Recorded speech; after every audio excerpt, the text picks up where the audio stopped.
For those of you who stuck with me last night, that was probably the hardest show based on my voice that I've ever done. It was crazy. But I do want to share something with you.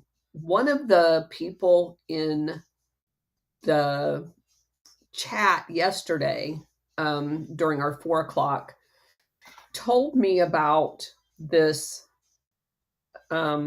stuff that is a homeopathic um, uh, medicine, for lack of a better word, that treats flu like symptoms like allergies and stuff. It's oscillococcinum. I don't know if I pronounced that right, but I'm not a doctor. Yeah, it's OSCILLOCOCCINUM. I'm telling you, this came first thing this morning. I took some, it's tiny little beads, and you put them under your tongue and let them dissolve. And like within an hour, all of the inflammation of my sinus area was gone. Now, there's still drainage going on, but the irritation of my throat was gone. I was like, holy shit. And then, of course, you know what happened? My husband comes out and he looks at that box and he goes, oh, yeah, I've had that before.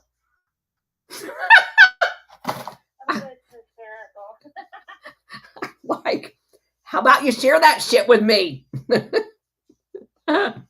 So, anyway, he's taking it as a precaution. But that's amazing crap. That's all I got to say. Not a doctor, not recommending you take medicine I don't know about, but God bless you, whoever it was that said that yesterday.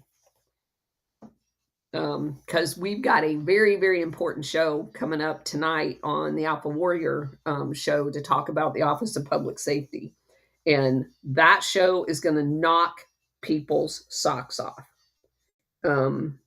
Because we've talked about the Office of Public Safety. I mean, if you go back in some of our linked 4 o'clock shows when we were doing our Around the World tour, we would laugh because they taught people how to torture and kill people. Not that we were laughing at that part, but the name of it, the Office of Public Safety. They do this every single time. And they call something exactly the opposite of what it is. Like while they're trying to set up a fascist dictatorship, they're calling it a democracy. And the Office of Public Safety is probably the most flagrant one because they, no kidding, were in charge of training national police to set up death squads, to kill domestic people. Oh, and by the way, I got a real big news flash because you're going to find people in our own government, in our own agencies, that were doing the exact same thing domestically. So you're not going to want to miss that show. All right. Part 11 of Strange Tales of the Parapolitical. This area begins with talking about the concept of counterinsurgency doctrine and the fact that a lot of it was taken from French military people that had been working in Indochina, namely Vietnam, that of course ended in defeat. They studied how they were defeated under a lessons learned kind of thing, talking about revolutionary guerrilla warfare tactics that had been deployed successfully by Mao Zedong and, of course, Ho Chi Minh. The French officers concluded that the revolutionary strategies consisted of a potent combination of guerrilla and psychological warfare. The principal objective was that they were going to conquer a population rather than a physical territory. Now, this is kind of bullshit, actually, especially in the review of what happened in Vietnam. The people there were Vietnamese. They had always been Vietnamese. They were one country. They weren't two countries. There weren't a free Vietnamese and a communist Vietnamese. There were Vietnamese and there were Vietnamese nationalists. And they were not conquered by a psychological operation. As a matter of fact, if anything, it was the pride of the Vietnamese that did not want an oppressor there. And the whole thing with Mao and originated it to some degree with the fact that the especially Chiang Kai-shek warlords were supporting the UK poisoning the Chinese people with opium. So a lot of this is just kind of let's justify it with the use of communist rhetoric when in fact that's not necessarily where it comes from. This is what they wanted to do. And we know from the late 1800s that they had all of the psychological warfare experts working with them to devise these techniques. And where did the Bolshevik Revolution came from that created communism? Them too. So it's kind of a roundabout way of patting themselves on the back because they all were given birth by the same people. So, but here's what they say the three specific techniques were: parallel hierarchies, create through a series of clandestine networks, Gladio, that offered an alternative to the existing government institutions. Number two, action propaganda, including mass propaganda that targets groups and thought reform directed against particular individuals. Three, terrorism, whether selective or indiscriminate, to intimidate the local population and ease its psychological separation from the present regime. In other words, when they want to do a regime change, they are going to target innocent civilians to try to separate you from the regime that they want to overthrow. Having identified these techniques, supposedly from the communists, which these guys created themselves, this led to the adoption of a guerrilla warfare revolutionary doctrine that was later known as the counterinsurgency doctrine by the French military and used during the Algerian conflict.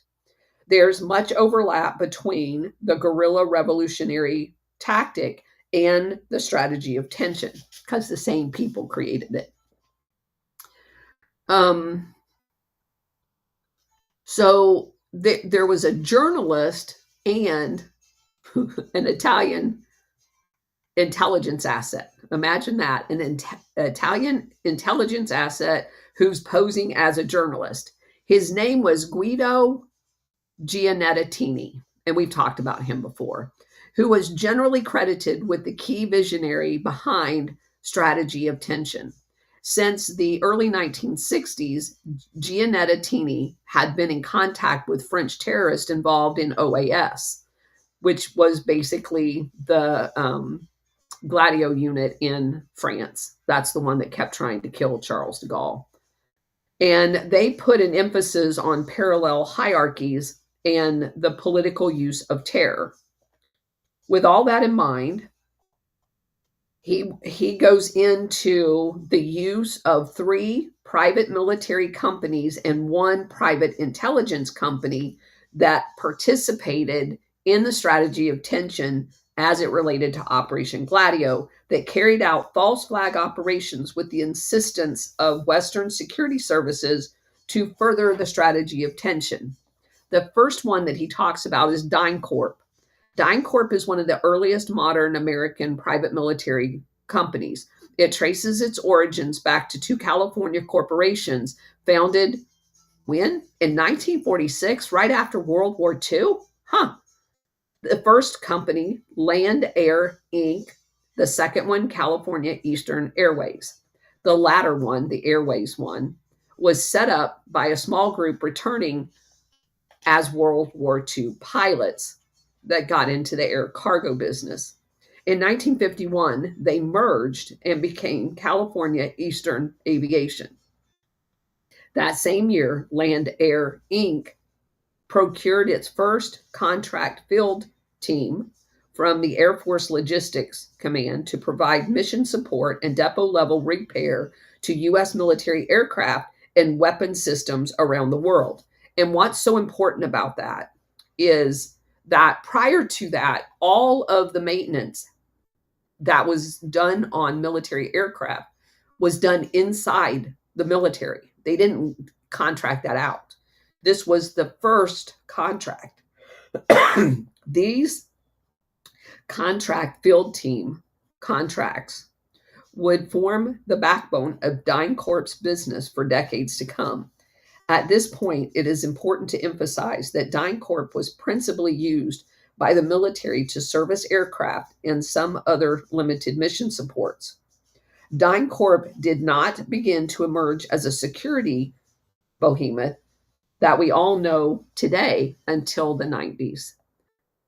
By this time, DynCorp had transformed itself from an aviation services company into basically the elephant in the room, with contracts from everything from mowing grass, the stuff that airmen used to have to do, building computer networks, and even developing vaccines for the National Institute of Health.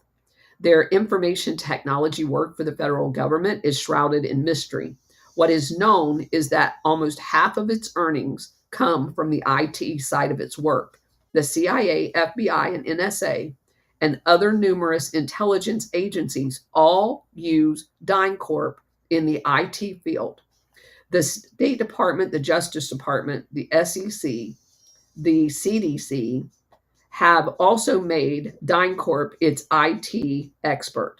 One of the most high-profile projects was the Trilogy program, where DynCorp was tasked by the FBI with updating its computer network.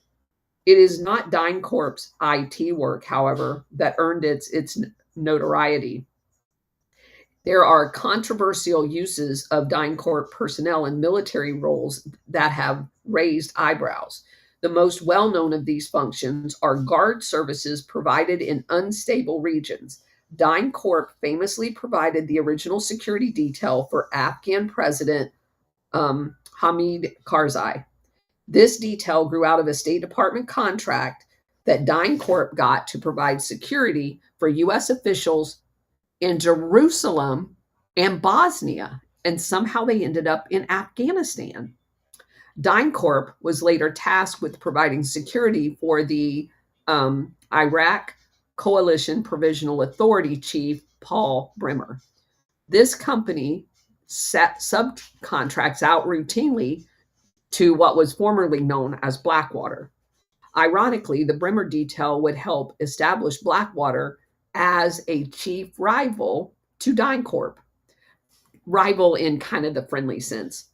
DynCorp's guard services are not the source of the PMC's notoriety, however, but persistent allegations in the U.S. national security establishment has surfaced around the national security apparatus employing DynCorp for covert operations.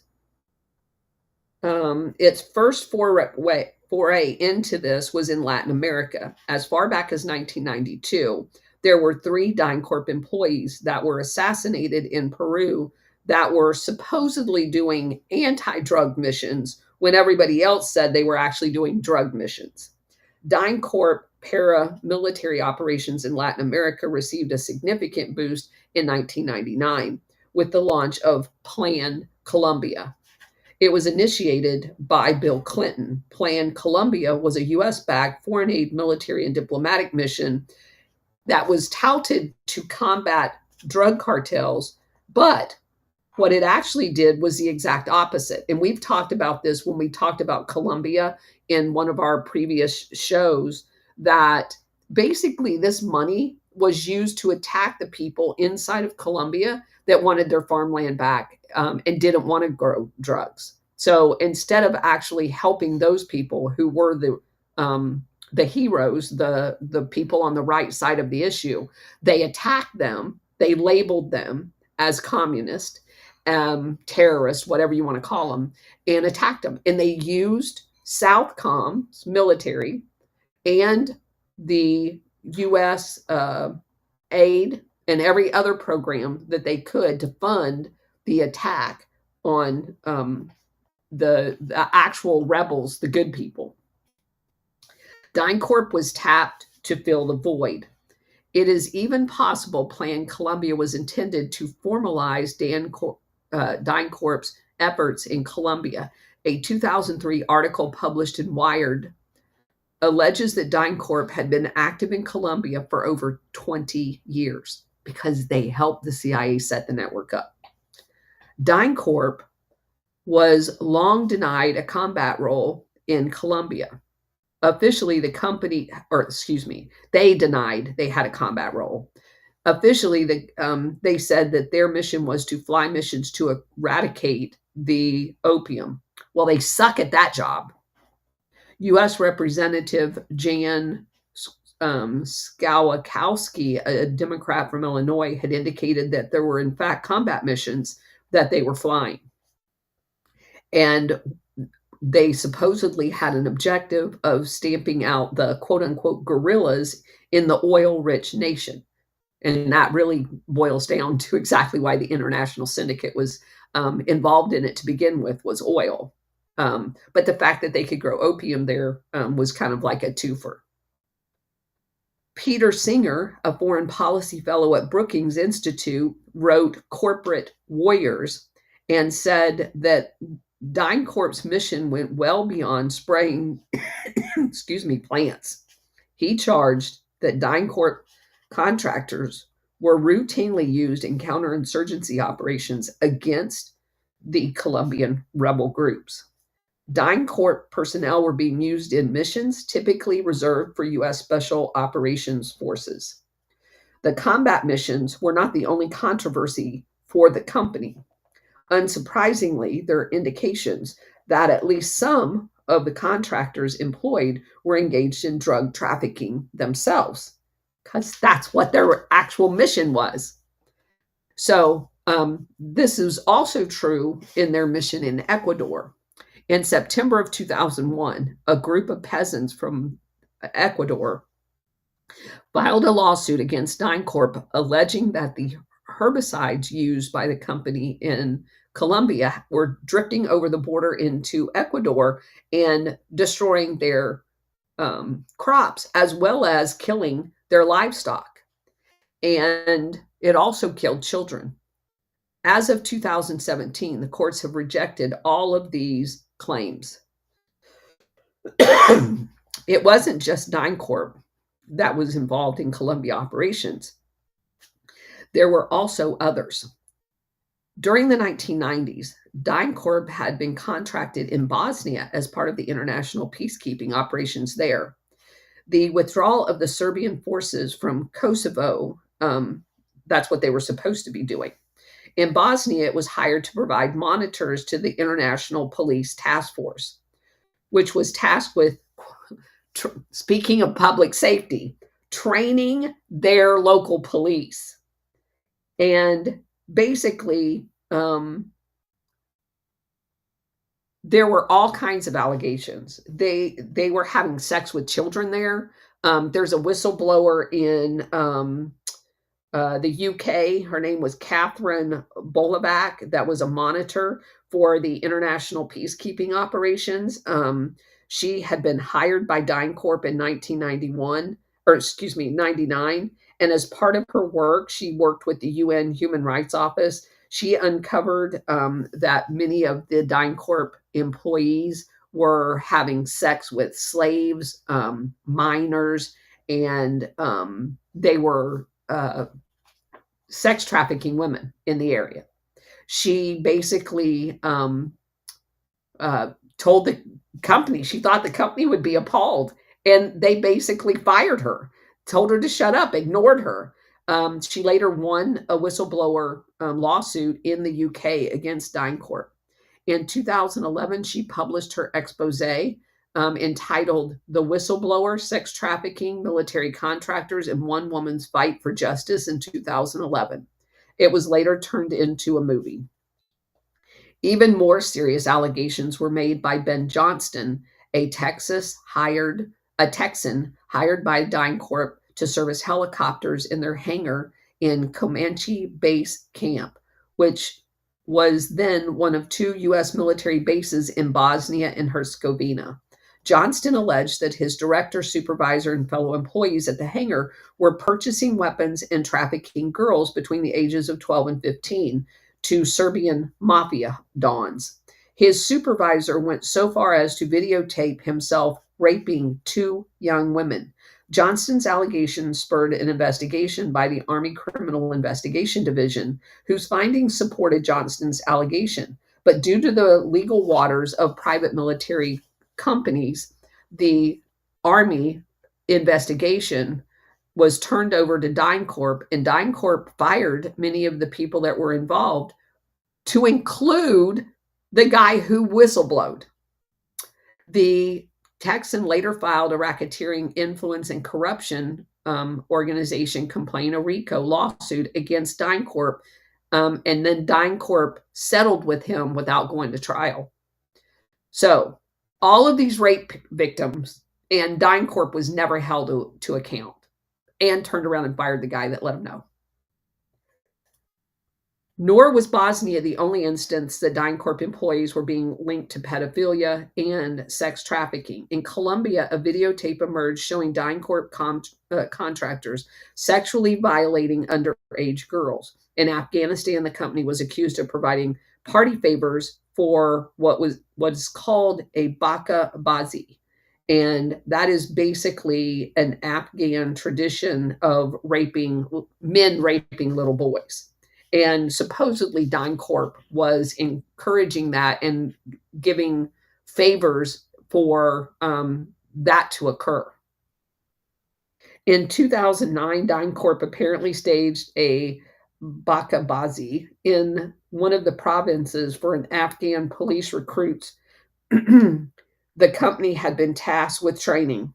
Reportedly, DynCorp provided drugs for the little boys in the party. DynCorp took steps to bolster the ethic practices, but none within the company has faced charges after it was brought to their attention. Yeah, that's a real ethics problem. That's a fucking criminal problem. And this, by the way, all of this information has been out in the public for decades, and Congress has never done a damn thing about it. The FBI's never done a thing about it. The Department of Justice has never done a thing about it. They've known it, all of them. Both parties is part of this.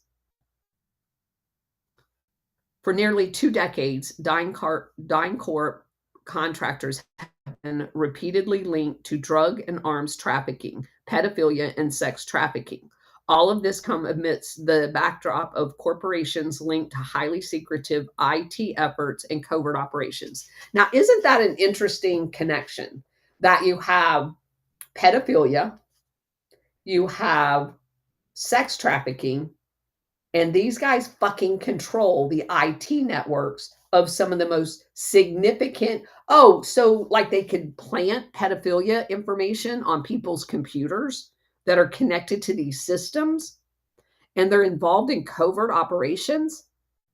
Yeah, nothing fishy about that at all. There should never be another penny spent on DynCorp ever again, as far as people's taxpayer dollars, ever. They should never, not one penny. While DynCorp has never been linked to any blatant acts of terrorism like other contractors, they have greatly contributed to the destabilization, i.e. strategy of tension. The fact that they have sprayed herbicides around people's farms and killed people doing it should be very bothersome to everyone.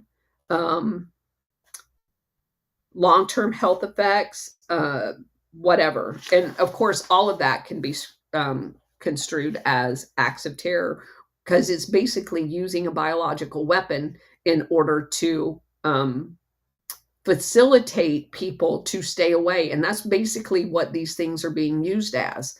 and they don't care what the fallout is.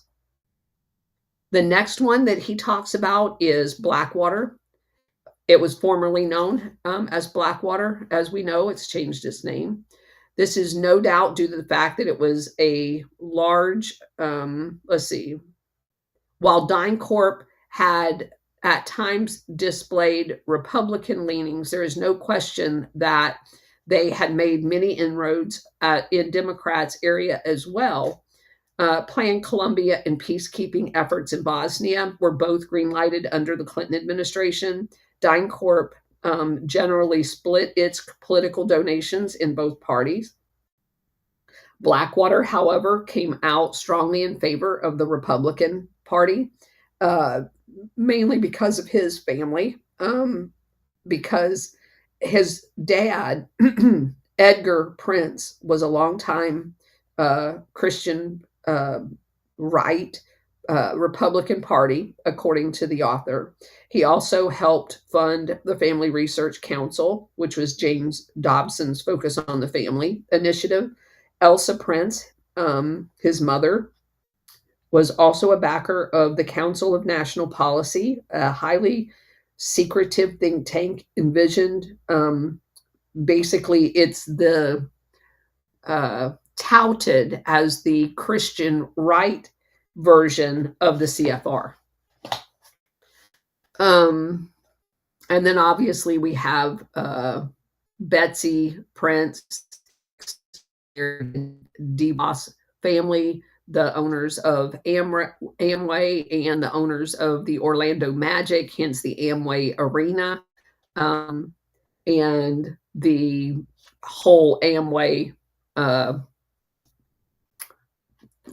company behind that. Her financial contributions has been crucial to efforts like Citizens United rulings. Eventually, Betsy DeVos would become the U.S. Secretary of Education under Trump. Beyond Prince and his family, there are other links between Blackwater and other guerrilla warfare strategy of tension efforts. Prince allegedly recruited heavily among veterans of the Chilean Special Operation Forces, some of whom had been trained by Pinochet and the School of Americas.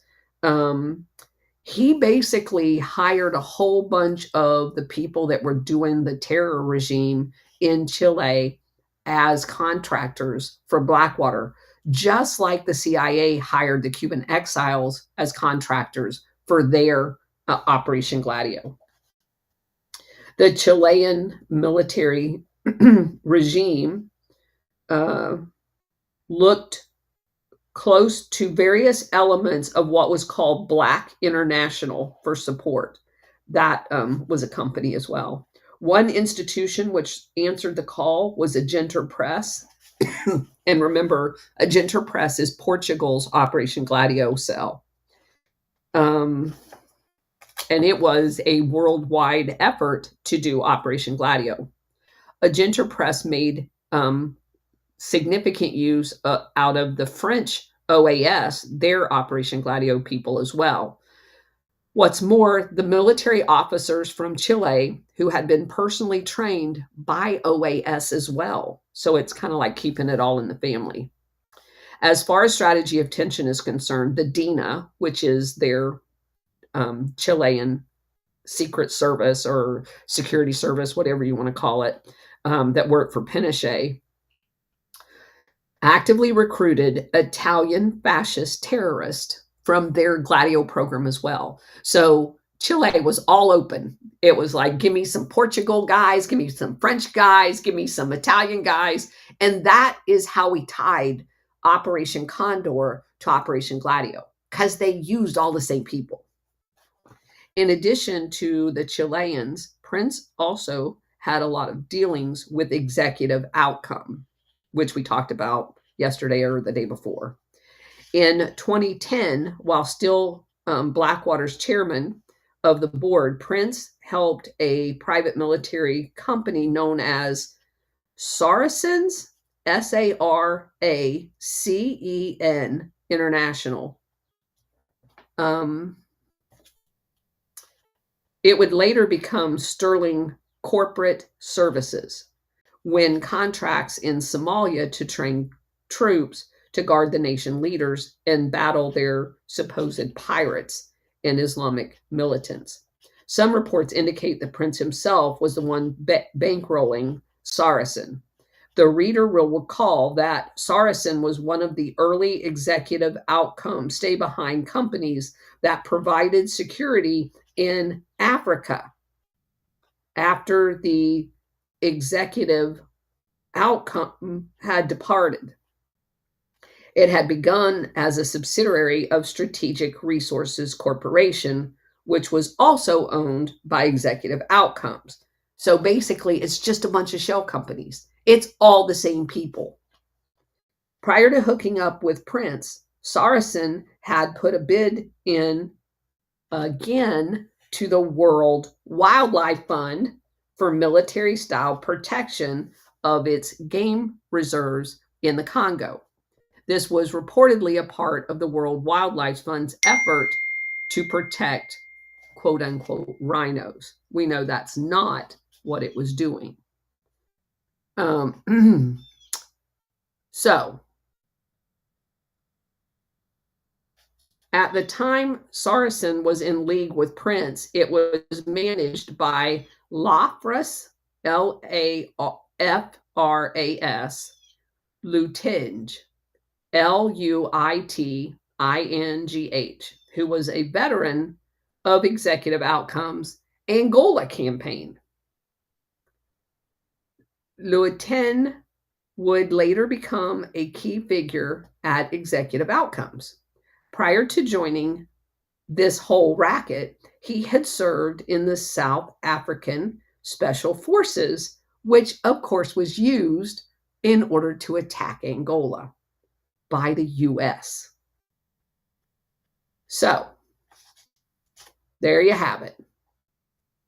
In addition to all of this, Prince also appears to have worked in some or looked into organized crime for potential assets. One such instance of this was a guy by the name of Enrique or Ricky Prado, Prado, who was a Cuban American. Prado had served in the Air Force from 71 to 73, and after he left the service, he became a fireman in the Miami-Dade County. He also was a part of Trans World Detective Agency. This detective agency was controlled by Alberto Sampedro, long believed to be part of the international drug trafficking network the CIA had set up in Miami. Despite working for a significant Cuban American drug lord in the 70s, Prado was officially recruited into the CIA, like those are two separate things, during the early 1980s, though he allegedly still continued to perform assassinations for San Pedro after joining the agency, because they're the same thing. Initially, he was dispatched to Central America, where he assisted the Contras, because they're the same thing. By the mid-1990s, he had become a senior manager inside of the CIA's Bin Laden station. By 1998, he became chief of the operations of the Counterterrorist Center, serving under Cofer Black, who would later join Blackwater himself. And the Counterterrorist Center is where Brennan worked as well. Prado himself would join Blackwater sometime between 2004 and 5. Prior to leaving the CIA, Prado was tasked with establishing a targeted assassination unit. Reportedly, this unit was never used as the CIA shifted to drones. Right. Come on. But also, part of this effort was transferred to Blackwater under the auspices of Prado. So basically, Prado was working inside of Blackwater as a CIA, and you can mince words if you want, because there's no such thing as a former CIA agent. So CIA one day, Blackwater the next day, doing the same job, and we're supposed to believe that's not connected. Curiously, this network allegedly comprised, sorry, exclusively of foreign nationals who were trained at one of Prince's properties in Virginia, which is also known as, let's see. So Blackwater's known use of Chilean and South African forces who served in authoritarian regimes was doing the training. In addition to these potential death squads, Blackwater also assisted the CIA and Joint JSOC, Joint Special Operations Command, which is Fort Bragg, in staging their respective drone strikes in Pakistan. Specifically, Blackwater personnel appeared to have been deeply involved in planning these assassinations. They also performed snatch and grab operations, which ended up getting people to then take to the black sites for torture. Beyond targeted assassinations, let's see, they were engaged in a campaign of terror to destabilize many of the areas that they were in. They committed indiscriminate violence against civilians, and some of this violence that was perpetrated by Blackwater quote unquote guards has been well established. And I'm just going to give you a few that he says. May 2nd, 2006, an Iraqi ambulance driver approached an area struck by a roadside bomb, was killed by a hail of uncontrolled small arms fire from a Blackwater guard. February 4th, 2007, journalist Hana al-Ahmadi was killed by a Blackwater guard near the foreign ministry. February 7th, 2007, a Blackwater sniper atop a building shot and killed 3 Iraqi guards detailed to state-funded media network. The Blackwater personnel allegedly had been fired upon, but the eyewitnesses said that was not true. And he goes through a whole bunch of these. This is really difficult as far as I'm concerned. A lot of times there's conflicting. This is a war zone. There's 2 sides to every one of these. But when you compile list after list after list, and you find out that it would be one thing if this company had a perfect record. If this company had been on the up and up and had only hired the most respected professional people. They didn't do that. They specifically went into countries that were controlled by dictators who had national police forces that had been guilty of assassination, torture, and murder, kidnapping. And those are the people that they employed and then deployed to these locations. So if you know that those are their skill sets, when somebody presents you with this information, it is viewed completely different than if you were using military people. And I'm not saying military people are 100% on the up and up, that they've not committed war crimes, because some of them have. But it's a matter of proportion of believability. If you have commissioned officers and you have NCOs that have sworn an oath and are governed by the rules of engagement and the laws of armed conflict, they stand to lose a lot, as opposed to having contractors. And that, frankly, this is the reason why the CIA, the State Department, the Department of Defense uses these contractors, because they want this shit to happen. They just don't want it pinned on them. And they're paid very, very well. They're paid like 1 million times more than what the enlisted people in the military are paid, because some of them eventually, if push came to shove, may actually have to go to jail for committing war crimes. But the general takeaway has always been no, they never get tried. They never get convicted. The worst that happens to them is the company fires them and goes, oh, my bad, we didn't know. When they, in fact, did know, they hired them specifically for those skills. So take that for whatever you want. And then, given all of these things, when you see the Blackwater people that were killed and then drug in the streets, it puts that in completely different context. Um, was it used for propaganda? Was it not? I don't know.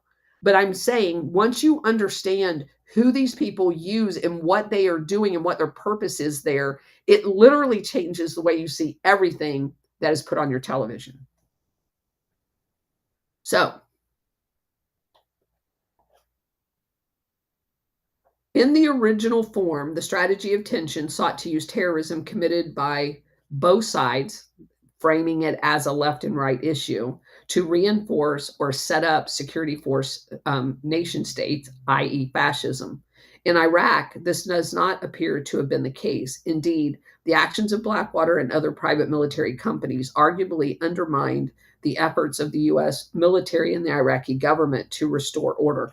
But that is, in and of itself, a strategy of tension because they used the instability in Iraq. They didn't want it not to be unstable because they were doing things in Iran and they were doing things in Syria from Iraq. Well, where if they allowed Iraq to set up a functioning government and become a nation state again, they wouldn't have been able to use them as a staging ground. So it's exactly that. This guy just doesn't see it because he doesn't understand the bigger picture. Okay, one last one real quick. And this one is Aegis, Aegis. The Brits have long been well respected for their private military companies as well. And one of their most infamous people is a Lieutenant Colonel Tim Spicer. Spicer spent 20 years in the British Army. He's often described as a veteran of the Special Air Services, or SAS, their most elite special forces. By his own admission, he was actually rejected by the SAS, according to him. You don't know whether to believe him or not.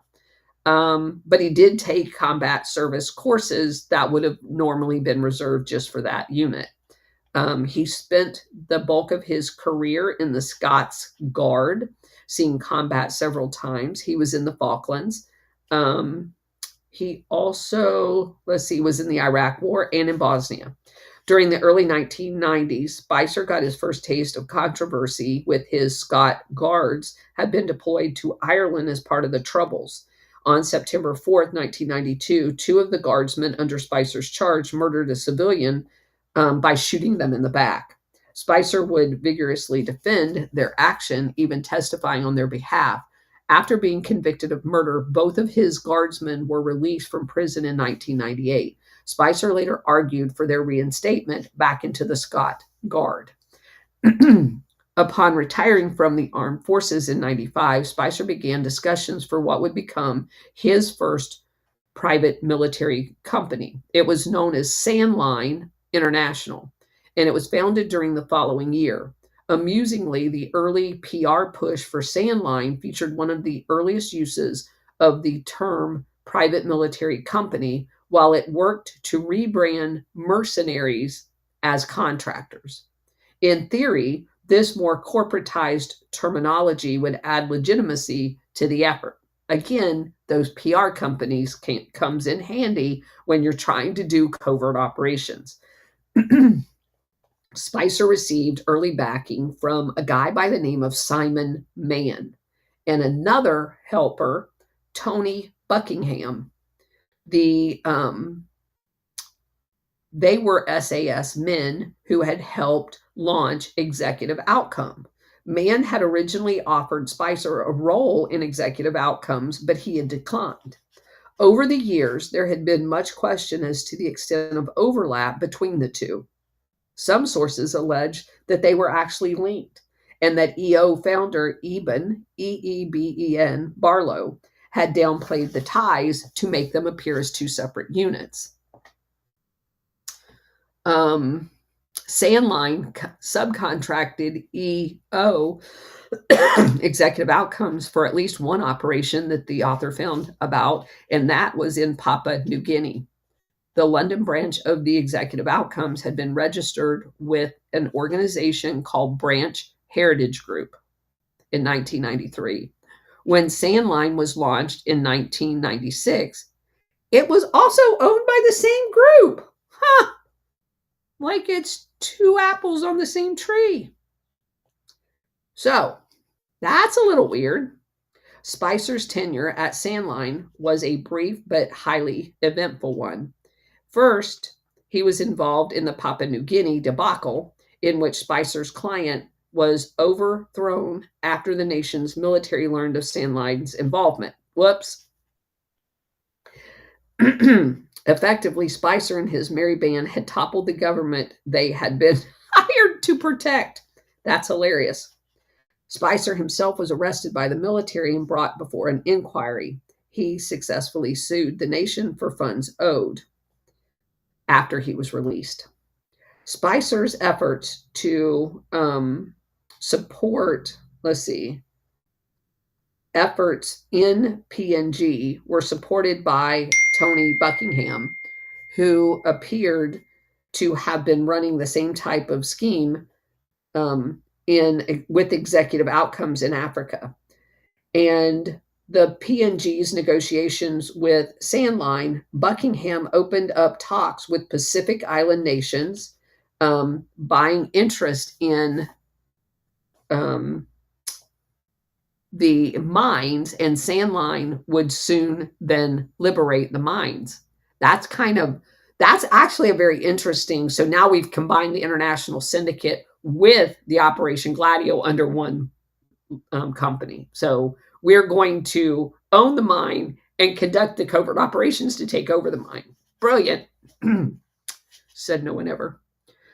Spicer moved on to Sierra Leone, where he became ensnared in what became Arms for Africa scandal. Executive Outcome had departed the nation in January, and the regime of Ahmed Tahan Kabbah, Kabbah, that they had helped install was soon displaced by another coup. Before being deposed, Kabbah had promised fugitive financier Rakesh Saxena, Saxena, who was an Indian national that had been recently active in Thailand, a generous mineral concession in his nation. Saxena was under house arrest in Canada as a result of his role in triggering what would become known as the 1997 Asian financial crisis. He had also been a business associate of Adon Khashoggi. When Saxena began talks with Kabbah, the bulk of his funds were frozen because he was a criminal. Getting his hands on the Sierra Leone mineral resources was going to give him cash.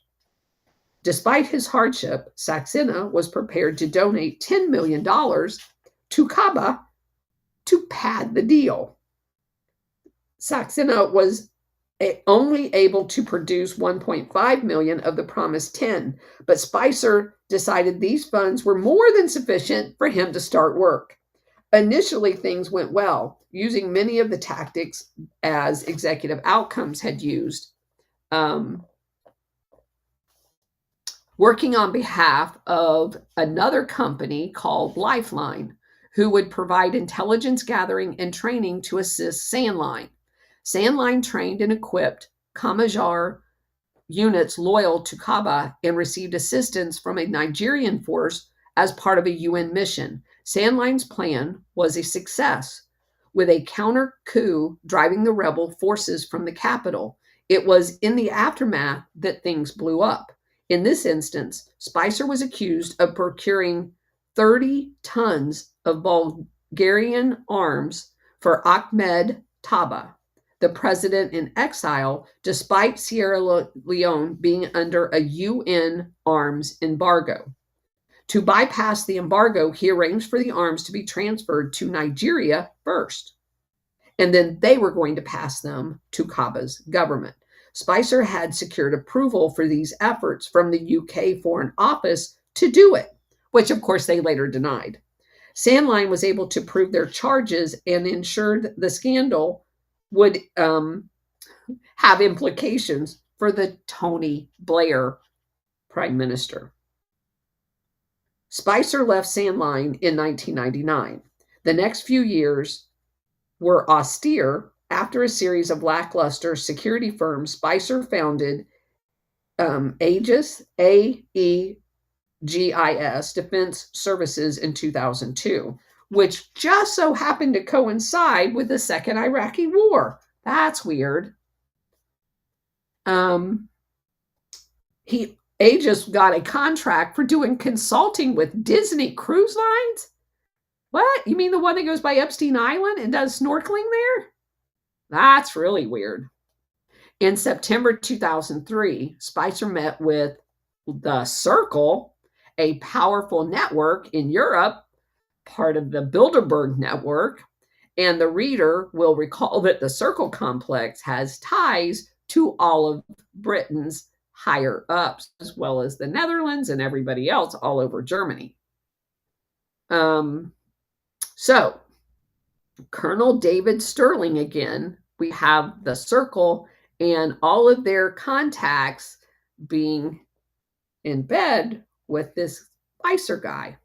A year after his meeting with the Circle, Aegis was awarded a massive $293 million security contract for what was called the Coalition Provisional Authorities Program Management Office, which was going to coordinate and oversee activity movements on private military companies enlisted to work in Iraq. In other words, they're going to be the lead contract on all of the other contractors.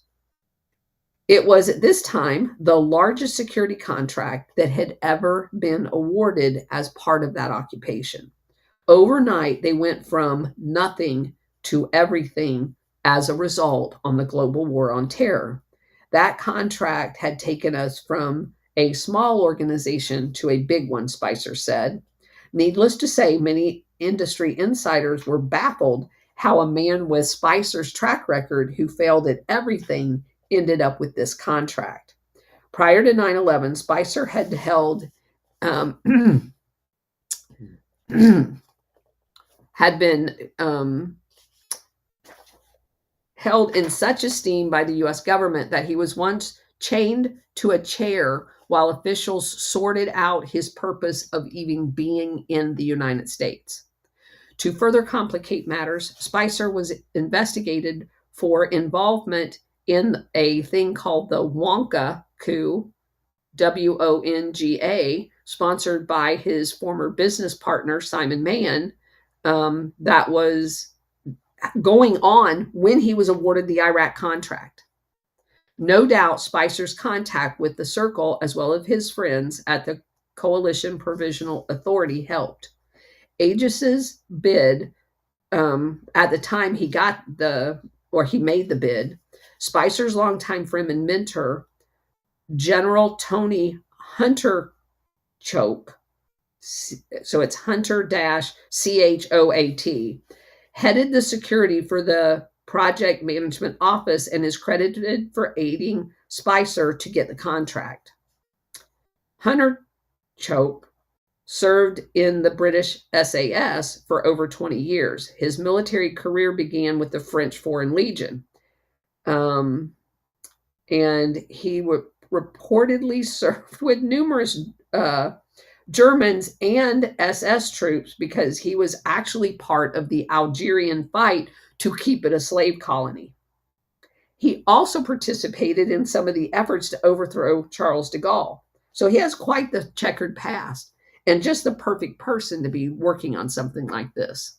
So he also said many of his friends ended up in the Operation Gladio OAS for France as part of their assassination squads.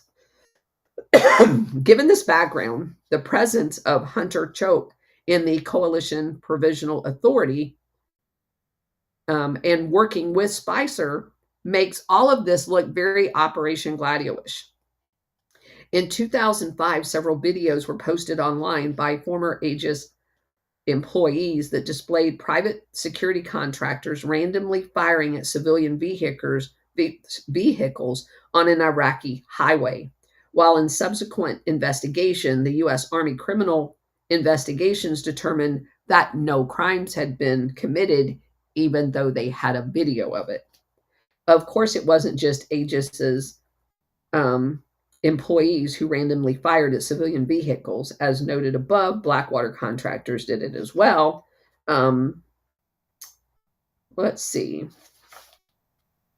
The Aegis was officially tasked with coordinating and overseeing all private contractors that were deployed to Iraq. So you've got a criminal organization overseeing the private military companies that all, once they were reviewed after allegations made of them doing bad things, were found they didn't do any bad things. Imagine that. I'm shocked. So at the time, that was the whole operation was being ran by the former Lieutenant Colonel Tim Spicer. So let's see. Who again had close ties to the circle. And so he kind of sums up that whole period. So we're going to stop there because tomorrow we're going to go to SAIC. And that's one of my favorites because I know several people that worked for SAIC over the years. They were when we were in the part of the Pentagon that was being renovated, we got moved down town, and we were in the building next door to SAIC, and SAIC had a lot of people working there that used to work with me that had retired and went to work for SAIC. So it's a very interesting story. So I'm going to keep that for its own day. So we're going to open this up, and remember, I've only got till about 5:30 because it's Wednesday, family dinner day. Go ahead, SR71. Thank you, Colonel, and thank everyone for attending today. It just blows my mind how many PMCs we just went through. I counted at least 4 or 5. I'm sure there's more. So I asked Brock a question about how many PMCs currently exist today. And Brock says he can't nail down a number, but as of 2025, the figure often tossed around is over 150 PMCs active worldwide, operating in more than 50 countries. I would say that's an underestimate. Yeah, I'd say that's an underestimate, but yeah, it's a shit ton. Yeah, that's crazy. Bridget, go ahead. If there was ever a day when it just so happened, God just so orchestrated this to come out, you to be reading this chapter today, you know that Eric Prince with Blackwater, the very one that you were just talking about, has come out and thrown, and Dynacorp both, have thrown their hat in to help, quote, export the illegal aliens from our country. And they said that they would bring in their own private military to do so and use military bases as holding facilities. So we're going to let the people who've already been found guilty of human traffic some more. Exactly. And that, well, they're actively trying to get the government's attention. I bet they are. The government says no freaking way. And they're ignoring them. So now they're taking to social media to try and make their case. So I have, yeah. People just don't get a fucking clue. I'm sorry. I've seen that, but I didn't want to comment on it until after we had our thing. I'm going to tear them up when we're done. Well, then, girl, I look forward to it. I love it when you do that. Yeah, I'm going to tear them up because it is ridiculous when you look into their records that they've literally been found guilty of human trafficking and pedophilia. And those are the guys volunteering to haul people around. Of course they would. They would want to be in control of it because they're probably some of their contractors that are getting exported. And this way they can control. And it just went through me when I saw it. I just, leapt out of my skin. Yep. Anybody else? Let me look over here on I'm just blown away. Oh, sorry. So, Colonel, I got a comment to make, if I may. Sure. Since I have no idea how to put my hand up on my phone, I'll just blurt it out. I may not be able to make your show tomorrow, but I do have some experience with SAIC. As you know, they were mostly based out of San Diego, where I lived. Yeah. Where I had my first Wall Street job. Right down in downtown La Jolla on Prospect Street, we had the top floor of a building, my firm did, and the floor below us was all SAIC. And so we would, obviously bump into them all the time. Very prime real estate. This was not cheap rent. Well, a few years later, SAIC decides to go public. And they had a very high valuation, and their employees, who'd been there at least 10 or more years, made between $3 and $10 million. And I helped a number of them out with liquidating their shares. So it is an incredibly profitable company, and they're everywhere. They are everywhere. Yeah. And by the way, most of their former, their original, back when they went public, were intelligence assets and retired military. Yeah, the people I knew most definitely fit that description. Yeah. Yeah. So nothing like jumping on board a private military company, then taking it public, getting your millions, and then let it, sell on into the future. A good way of paying people back for doing jobs that they were recruited to do. Stellar, did you have something else you wanted to say? I just wanted to be blown away again because all of this stuff, and I had heard of SAIC and had not known about what you guys just talked about, and it makes so much more sense. This stuff was all over the place, just interfaces, how they were able to do this stuff, and launder and reward taking the thing and making it public, and it's like any more slap in the face than they can do already. It's insane. I agree. So Silk Purse said that Mark Thatcher, who we've come across, he was an arms dealer.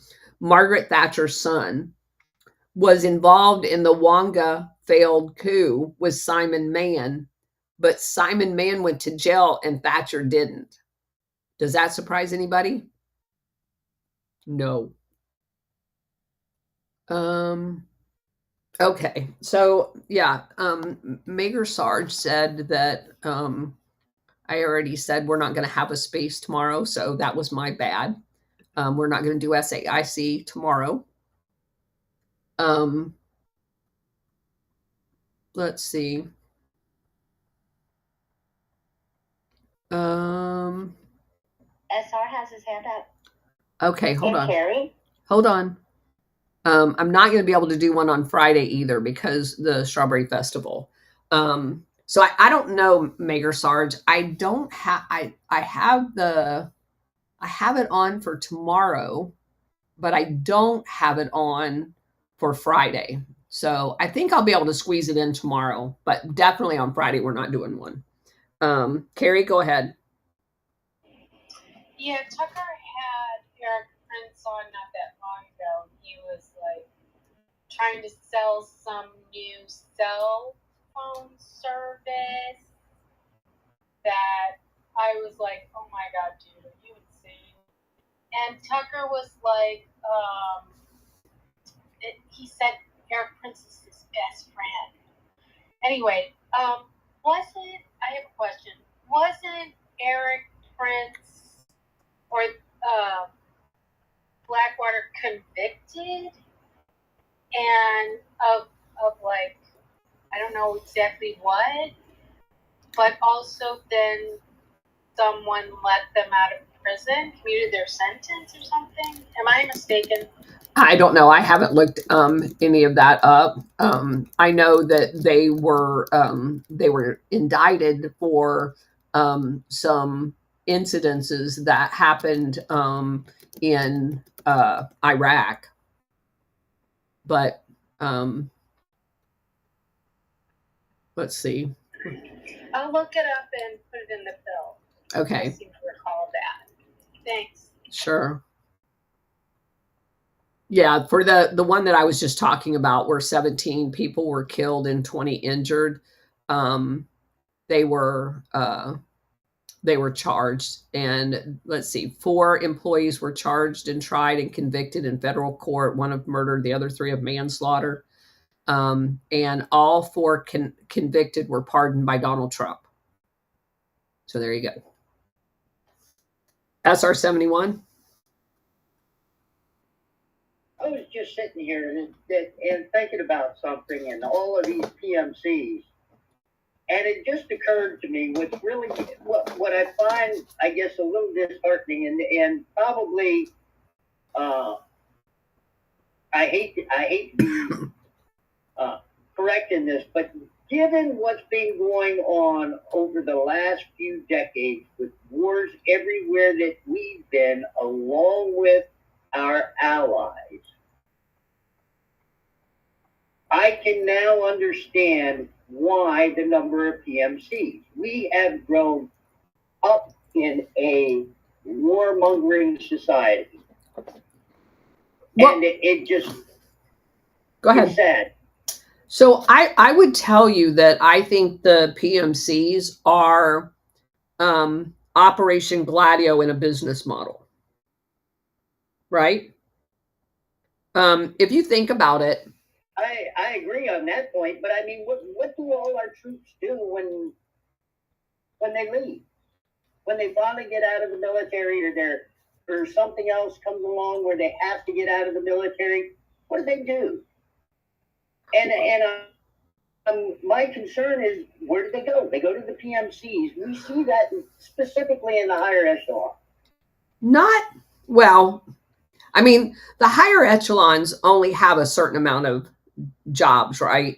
You do see a lot of the enlisted people go, like my cousin, by marriage, was a Army tank driver, and he went for like 4 years under a contract to train Iraqi Army how to drive tanks. And in a similar non Operation Gladio perspective, that's a legitimate thing. If you have a contractor that has a specialty of, Abram tank drivers, and they can offer worldwide training to any military that's going to be getting them, should that be a mission that the U.S. military sends trainers over there when they're part of a military cell? So first of all, you can't buy U.S. military equipment unless you go through the U.S. military. There's military sales. It's an entire industry and specialty at the Pentagon. And we have these acquisition officers in all of the embassies around the world. So this is like a big deal. Now, the way it should be done is, if you are going to buy military equipment from the United States, excuse me, you agree that you're going to have military trainers initially to give you the handoff. And in most cases, those military training comes to the United States and goes through our tech schools to learn how to drive the tanks. That's the way it was done in the 70s. That's the way it was done in the 80s. They came here. We had foreigners in aircraft maintenance at Chanute Air Force Base when I was a tech school instructor all the time. As a matter of fact, being a female instructor in instructing Middle East people became problematic in many different ways, and it was hilarious to me. But anyway, that's a thing. To turn around and grow the military-industrial complex, first of all, as you saw, it's always the toe in the door. The toe in the door is going to be, we're going to provide maintenance on this trainer at AETC because we don't want to waste warfighting maintenance people to come down here and just do maintenance on this little old trainer, right? Okay, so now we've got a contractor in the door in aircraft ops doing maintenance on our training aircraft. Well, then that same company greases palms, and now they're not just doing maintenance on trainers, they're doing maintenance on, oh, well, all of our strategic air refueling basically is all stationed here in the United States. Then they do an air bridge over, but they always come home at night, right? So there's really no deployment for aircraft maintenance on those. So let's get a contract for them. And you see that it just keeps rolling over time. And then now that they've got all of the, a lot of the maintenance, not all of it, contracted out here in the States, now I can transition that into a military industrial complex add-on to these private military companies. And now I can extend their capability over to these countries. And oh, by the way, now that I can get them into all of these countries under the guise of these Air Force and Army support contracts, well, how about if I put some spies in there? And how about if I put some intelligence people in there? And then how I'm in every freaking country and I'm doing all of this other stuff. And then we're going to talk about the private intelligence companies that go along with the private military companies. And once you understand how this thing has morphed into this giant monstrosity and how the intelligence, primarily the CIA, but all NATO aligned countries do this exact same thing, because you're going to find Mirage from France, you're going to find equipment from Sweden, you're going to find equipment. They all do this. And they're doing it to countries that have no ability to withstand the onslaught of these attacks when they occur. And they do it to monopolize third world countries so they can rape all of their resources and control these countries. It has been this growing mushroom of fungus around the world. And we're just exposing what it looks like on the underneath. Miles, go ahead. Colonel, your voice is getting better. That's good. If you had to pick one individual that pushed the agenda of the international syndicate, what more than any other person, do you have an individual that you would choose? No, I think one that served throughout many of the different administrations from a consistency standpoint would be somebody like Henry Kissinger. But he's just a worker bee. You know, he was there for consistency in messaging. He's not like, he's like a worker bee. The international syndicate is, made up of the Rockefellers, the Rothschilds, and their bosses. But the people that work in the CFR, the Bilderbergs, the World Wildlife Fund, and these, the Circle, all of those coordinating bodies, there are a few people that more than others encompasses that entire, like you can find some of them that have like 20 different organizations that they were either a board member of, a director of, and all of them organizing this effort. And Kissinger is certainly one of them, but Brzezinski was another one. Yeah, there's a few. Carrie? Yeah, I saw your video this morning about you found the hornet's nest. The bridge? Yeah. That was pretty interesting, wasn't it? You found it. You found it. I didn't find it. Actually, Mr. Cartwright sent me that.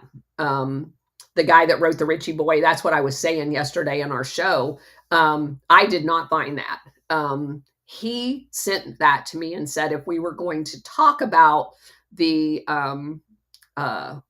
Office of Public Safety and some of these other topics, that I needed to understand how this organization worked behind the scenes. And because I've already done a very long thread on the Warbird family, it kind of made sense when I started looking into this, because the people that are behind this Atlantic bridge, on the German side, like the Warburg family, and then on the American side, like John McCloy, they just show up in everything. And so I was like, holy crap. And then, of course, like I said yesterday, it just made Crypto AG make more sense to me, because I wondered when I exposed Crypto AG, I don't know, a year ago, why would you pick Germany? If you're going to create a spyware ability, why Germany? The guy was actually Swedish, that created the technology, and gave it to NSA where they could create a back door. And then they set him up in business, the CIA did, in Switzerland. So again, you had other opportunities of someone that you could share. And I mean, obviously, UK would have been a logical partner in this, but they picked Germany. And something in the back of my head always bugged me about that. Yeah, I know Alan Dulles had a great relationship with Reinhard Galen. And I kind of left it at that because of Operation Gladio. It kind of makes sense that if Galen and Dulles is running Operation Gladio worldwide, that they would both have access to all of the embassy cables around the world. And I kind of just left it at that. That was kind of my rationalization. But when I saw this yesterday morning and he sent this to me, I was like, oh, son of a bitch. So basically, this organization, the Atlantic Bridge, is the real WEF behind the scenes. So the WEF, they have this, it's like that's what I keep saying. Everything that we see is a hologram. They parade all of the media into the WEF. They parade all these people up on a stage. They have all of these nice conversations. But the real shit behind the scenes is this Atlantic Bridge.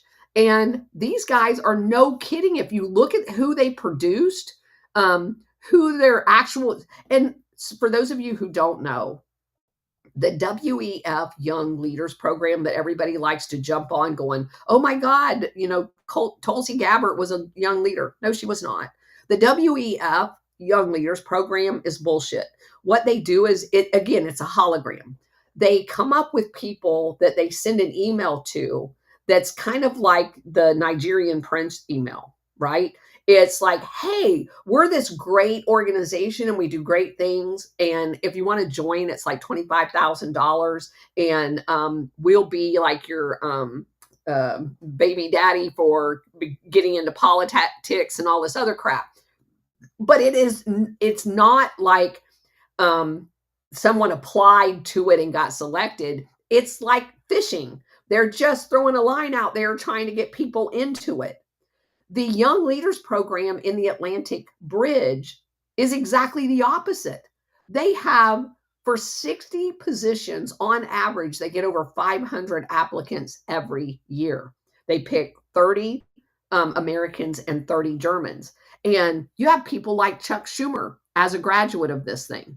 You have like literally everybody in Germany has graduated from this. If you are going to be the U.S. ambassador to Germany, you have to have been in this program. The president of the German Marshall Fund, which is a CIA cutout. And of course, they have an award named after the CIA chief, George Bush.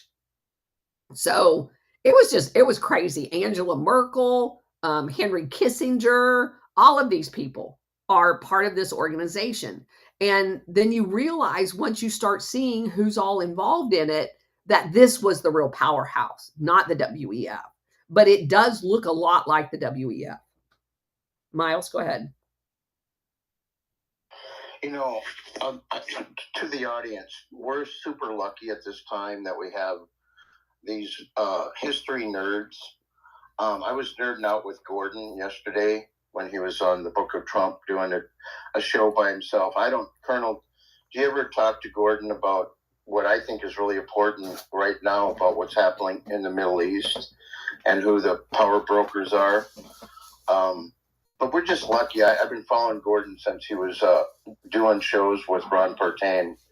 So if you don't know who some of these people are, you should follow them and We're lucky to have you, Colonel. Thank you. Thank you. Yeah, I mean, I've been on Gordon's show.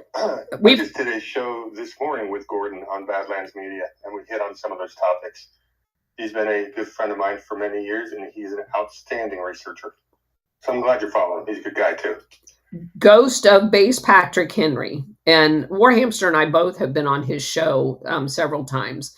When they do like a regional show, him and Matt have me on to talk about the gladio aspect of it, because oftentimes these regional areas are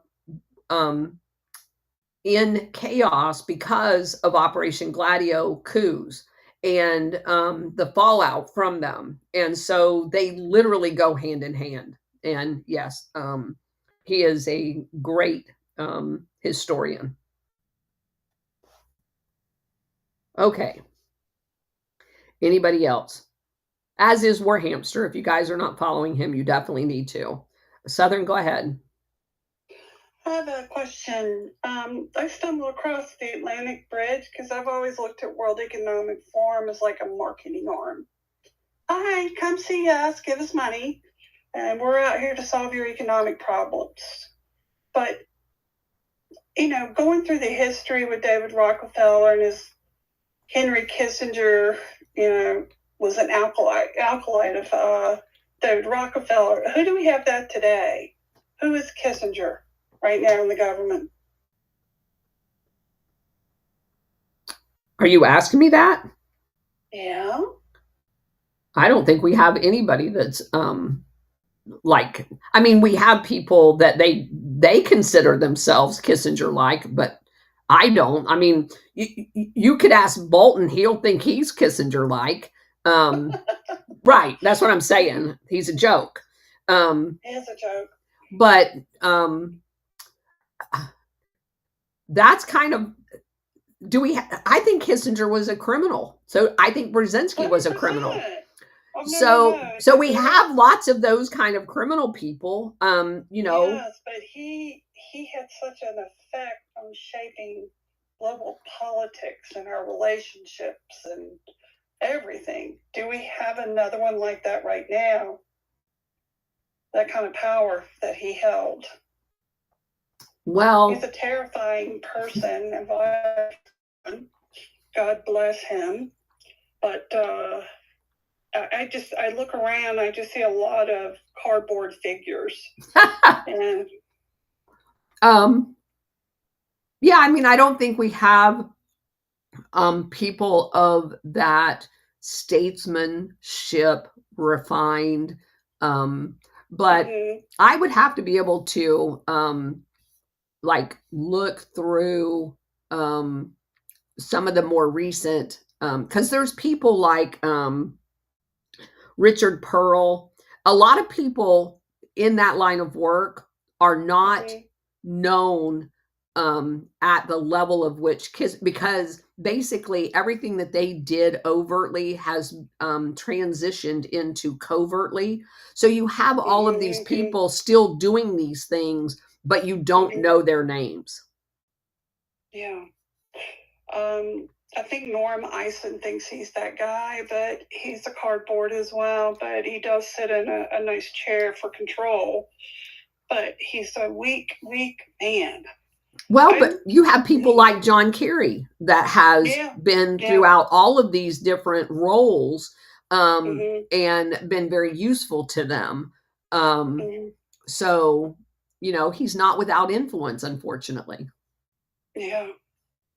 Yeah, matter of fact, when he ran for president, when he lost Ohio, is when George Soros said, okay, I'm not going to support somebody running for president. I'm going to go win all the local elections, because he didn't see the financial win.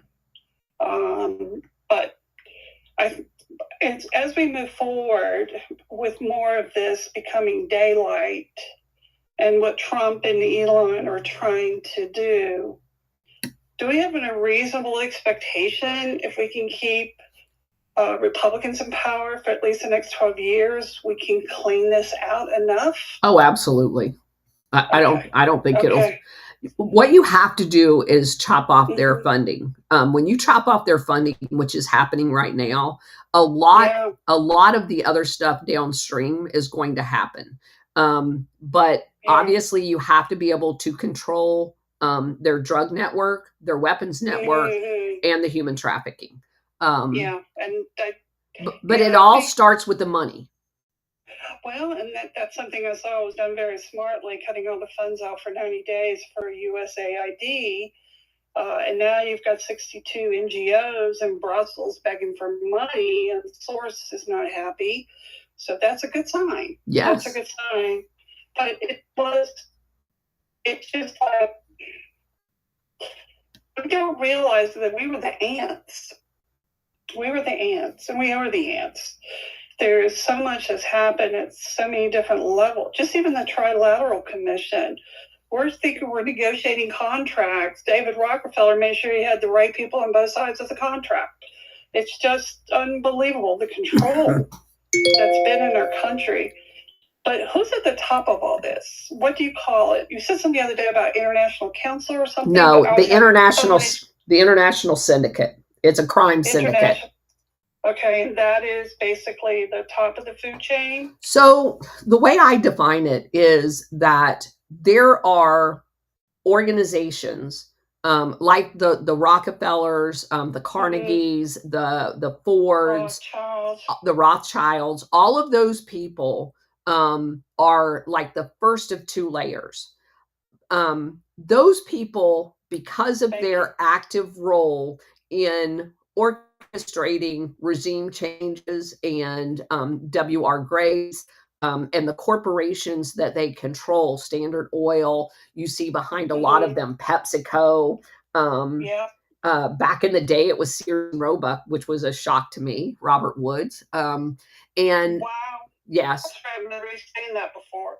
Yes. Lots of them. Okay. So that's the layer, the first tier. The second tier of that organization are like the old families, like the Wallenbergs, the Mordicis, and the people that have all of the old money that hire the Rothschilds as their bankers, or the Rockefellers as their, and then they actually own stock in all of these companies as well. They control the central banks and all this other stuff. So I don't spend my time, because that obviously is not my expertise, of trying to dissect who's all in the international syndicate. What I pride myself in doing is when I find them, I name them. I don't use terms that are nebulous. I want them named. I want people to understand that there are actual faces behind regime changes and the murder of tens of millions of people all over the world. I think that's critically important to making change. But I try to focus on the actual Operation Gladio tactics and strategies as it relates to just that, global operation, because that is my expertise. It's what I'm trained in. Yes. Yeah. Okay, my next question, we've had this brief conversation before about, I think we need to leave NATO. I think it's just a terrorist organization, basically. Do you see that happening? I've said it many times. We have to leave NATO. I think this transition in managing Ukraine and keeping Europe not at the table, I think Trump is sending that signal. Well, I think if they put one boot on the ground in Ukraine, it will be the impetus to leave NATO, because we are not going to be a party to World War III.